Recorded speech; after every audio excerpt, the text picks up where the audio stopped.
The spring session in South Bend is in the books. We've got Brian Driscoll on the line from Irish Breakdown to help us break it down as we look toward August camp at Notre Dame. Brian, how you doing today?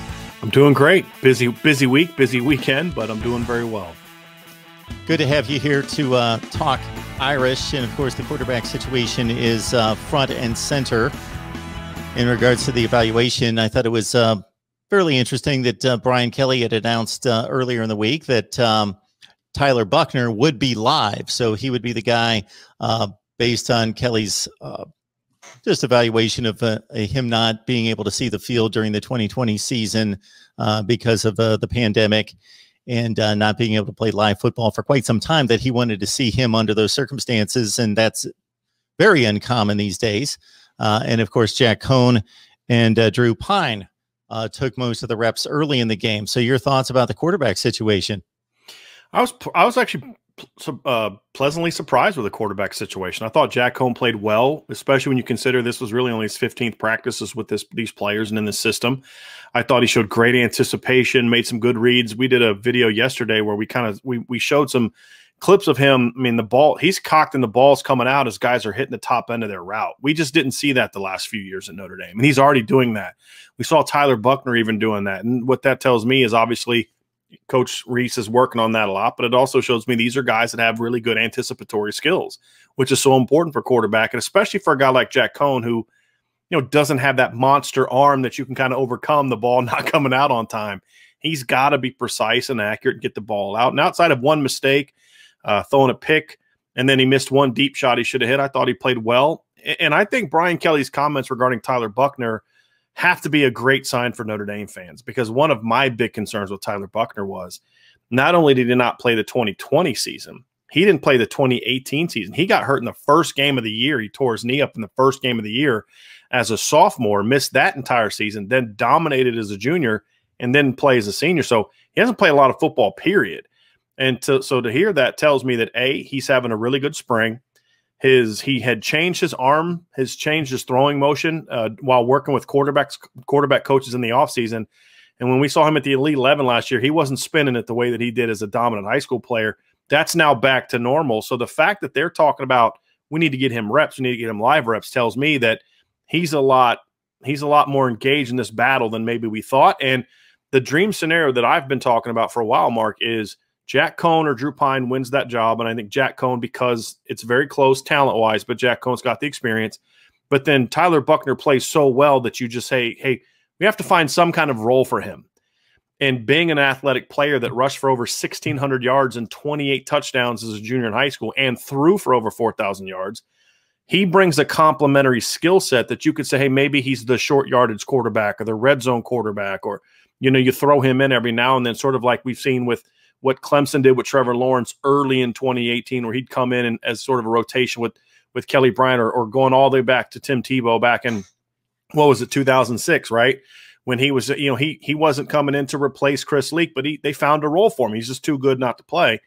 And if Tyler Buchner can force himself onto the field like that, it says a lot, not just about the present 2021, but it says even more about the future of the quarterback position at Notre Dame. Brian Driscoll does some amazing work there at Irish Breakdown. So check out his work. Again, just search it right here on YouTube, Irish Breakdown. And please like the video, share the videos out on social media, and subscribe right here. We talk college football each and every day. All right. Anybody who watched the NFL draft could make the assumption that the defense for the current 21 edition would be way ahead of the offense, because most of the offense came off the board in that NFL draft along the offensive front. 80% of those guys gone. Of course, Ian Book as well. So was it the case of the defense having the better of the offense during the spring game? Yeah, absolutely. And look, the offense made their fair share of plays. Avery Davis had a really good game at receiver. Lawrence Keys had over 100 yards receiving. But for the most part, the defense, especially the front seven, really dominated action. And Mark, I mean, you've been following football for a long time. Defense is normally ahead of the offense now. They're normally ahead of the offense really through the first couple weeks of fall camp. But when you consider how much the offense lost, not only the 4 offensive linemen that they lost, 3 got drafted, 1 signed with the Lions as an undrafted free agent, but their best returner, their only returning starter, has been out all spring with an injury that he suffered during the fall. So you got 5 new offensive linemen, 2 true freshmen in the starting lineup right now. Yeah, and then Notre Dame returns almost, all but 2 players from their defensive line. The defense is definitely ahead of schedule right now. So when you look at the offensive line, do you feel comfortable with what's coming back? Of course, the experience factor is gone, but I got to think that those guys are just as highly touted as the guys they've replaced. Oh, certainly. I mean, look, the issue at offensive line is not going to be talent, Mark. I mean, anyone that says, well, they've got to replace this talented player, that talented player. It's not like they lost Quentin Nelson. I mean, Liam Eichenberg is a heck of a player. Robert Hainsey was a heck of a player. Aaron Banks, a heck of a player. 2nd and 3rd round picks. But there's them, and then there's Quentin Nelson, right? There's Ronnie Stanley. They're not that level of player. And the guys that are replacing him, Blake Fisher's a freshman, but he was a 5-star recruit. Andrew Kristofic was a top 200 recruit. Quinn Carroll was a top 100 recruit. Zeke Correll was a top 100 recruit.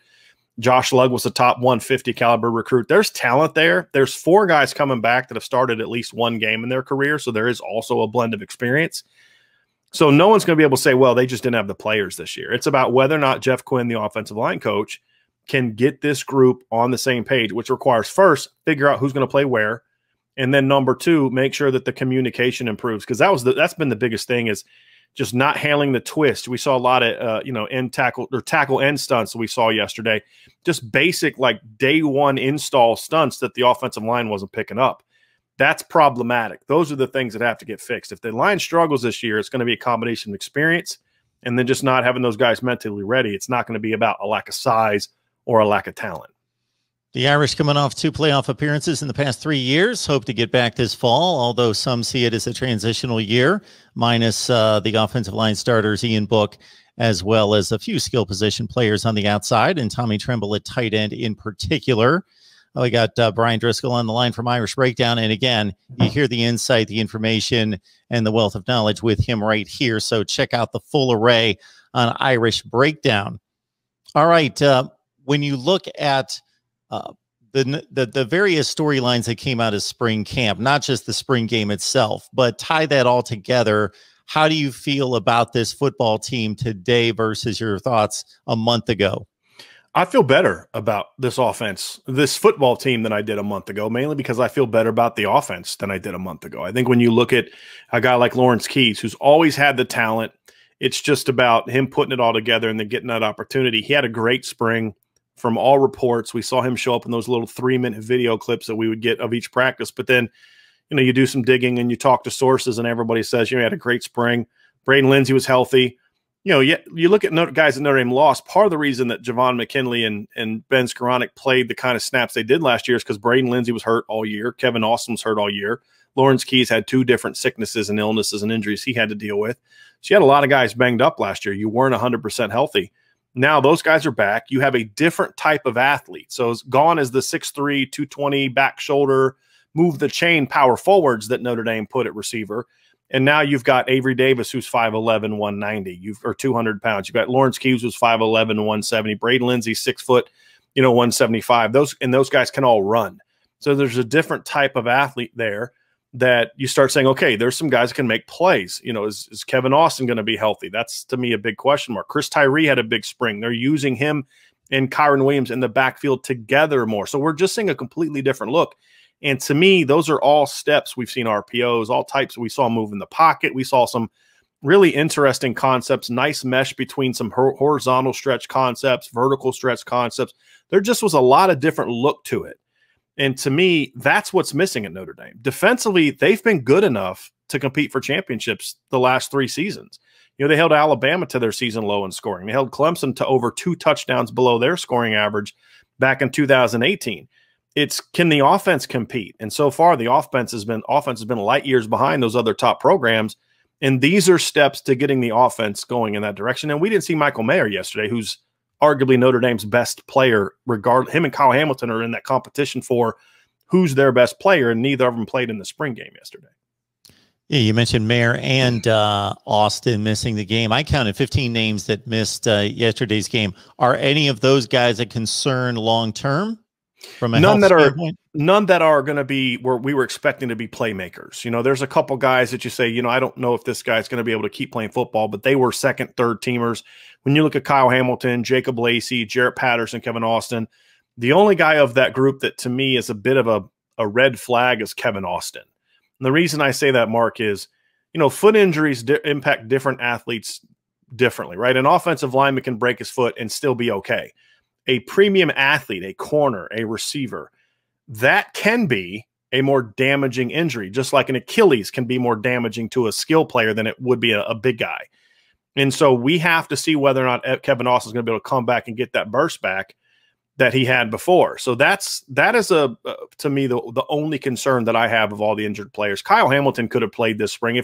If they were playing an actual season in the spring, Kyle Hamilton would have played. I mean, you'd see they'd send us these little 3-minute highlight videos after every practice.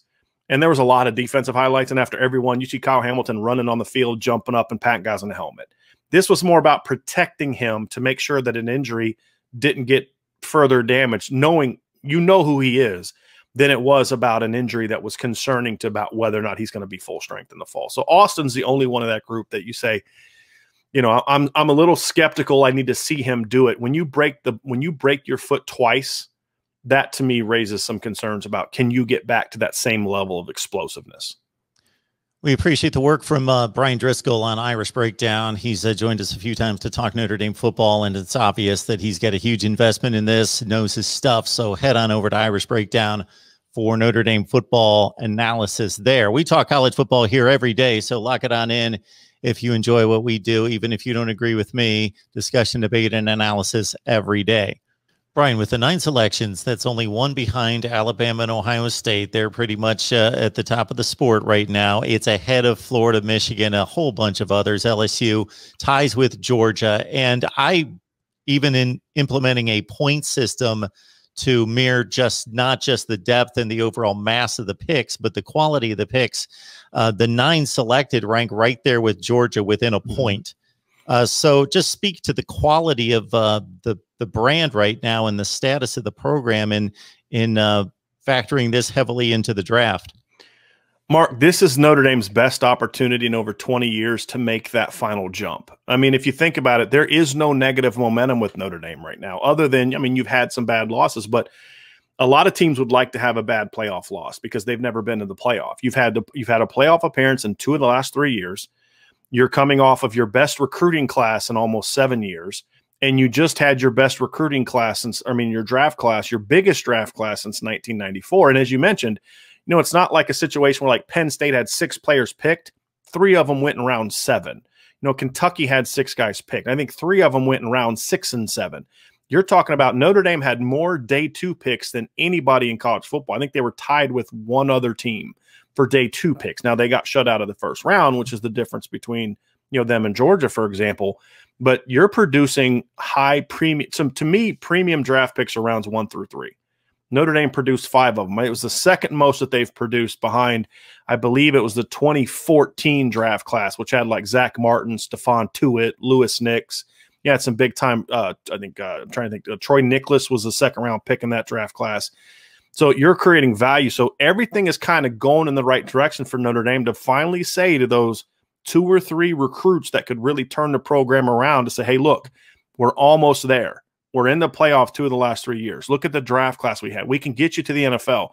If you're talking to a 5-star quarterback, look what we did with Ian Book, 3-star recruit that we flipped from Washington State. He was a 4th-round pick. What could we do with you? That kind of thing.